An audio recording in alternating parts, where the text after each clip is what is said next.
time these two teams met, South earned the victory with a score of 69-54. However, coming into tonight's game, both teams are 3-2 in league, which means this game could be crucial in deciding who moves on to postseason play. Adam and I are here at Kendall Field, and let me tell you, this atmosphere is intense. These teams met earlier this week, and Adam, tell me how the game went. North High should be incredibly proud to be in the position they are in, considering they practically have an entire new team and a young one at that. That said, last year, the Saxon team never advanced past first round. Hopefully this year, they can show that age is just a number. Let's check them out. So coming into halftime, the Saxons have had no problem marching up the field. It's finding the end zone that seems to be their problem. Torrance, on the other hand, is having no problem, already leading this game 21-0. Let's see if the Saxons can find a way to put some points on the scoreboard. I'm here at North High for the 3rd annual Battle Bay Wrestling. The matches may have just started, but this rivalry has been going on for years. The festivities began in the upper weight classes. West, who has their best team yet and is projected to win their league, took an early lead with 3 consecutive victories from Matt Bozen in the 195 class, Sam Rushing in the 220 class, and Muhammad Faqih in the heavyweight class. West proved strong, earning the 9-3 lead. However, it didn't shake the North Saxons' confidence.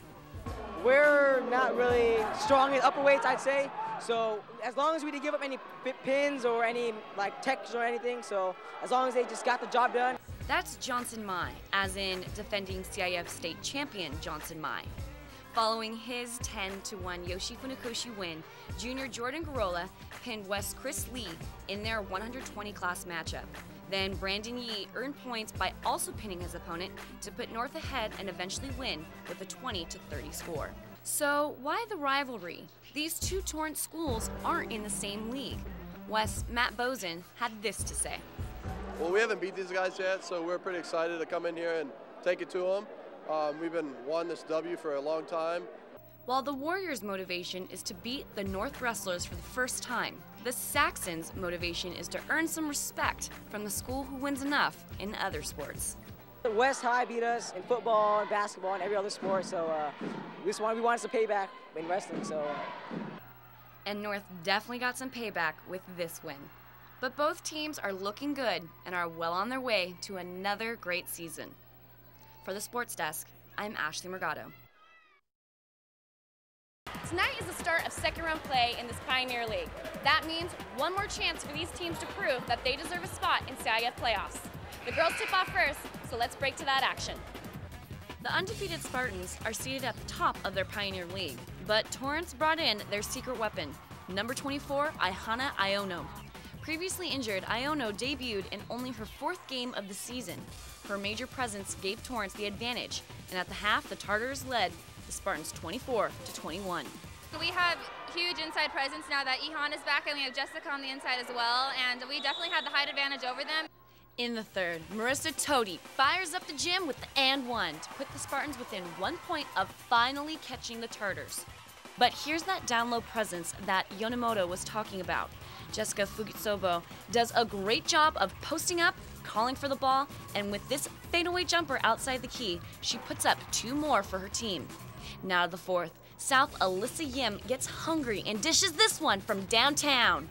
But, Mother, can I have some more? Yim gets a second helping just moments later.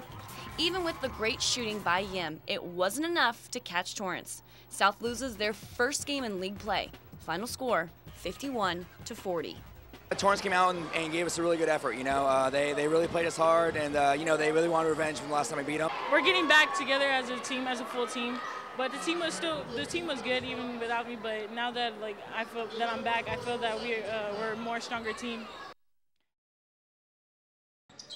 For the South Spartan boys basketball team, a winning season has been easier said than done. Since being headed by Coach Leo Clem 5 years ago, the Spartans have managed a 37-70 record, something Coach Clem is not used to considering his overall coaching success that includes 6 sectional titles and an Indiana State title. However, with that said, these boys are determined to shake things up in their Pioneer League and are confident to have a winning season. We're ready for it, and we've been working for this for almost a year now, so we're ready. So basically, I think we're going to be we're a lot more athletic team this year, for sure. A lot more athletic, so we'll be running teams up and down the court. Knowing they have the talent and components for this year, Coach Clem worked them hard in the offseason. During the offseason, we ran a lot. It was so much running, but then we also just worked on our shooting, our dribbling, and just building our team chemistry since we lost a lot of players. Chemistry is also something different for this squad. They struggled with it last year, so Coach Clem knew this young team needed to work on their mental game alongside their skill.